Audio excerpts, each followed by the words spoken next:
আমি আগেও কইছি আমি যদি একটু টাকা বাঁচাই তার থেকে ডাবল টাকা খরচ হইবার লেগে রেডি থাকে।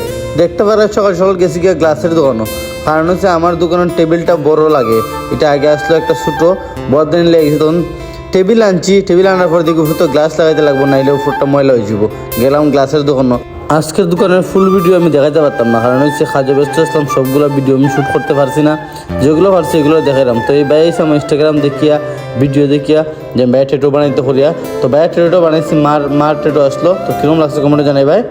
তারপরে ওই ম্যাডাম এসে টেটু বানাই লেগে, তো ম্যাডাম আমার ভিডিও ইনস্টাগ্রামে দেখো। তো ম্যাডামের টেটু কিরকম লাগলো কমেন্টে জানাইবে ফাঙ্কু গাইস। যারা টেটু বানাইতে চাও তোমরা আমার লোক কন্ট্যাক্ট করিও ফাঙ্কু। তো এই ভাইও আমার ভিডিও দিকে আইসে এখানে লাগানি লেগে। অ্যাকচুয়ালি আমার দোকানের ম্যাক্সিমাম কাস্টমার সব দূরের কাস্টমার থাকে, সব ভিডিও দিকে আয়, ভালোও লাগে।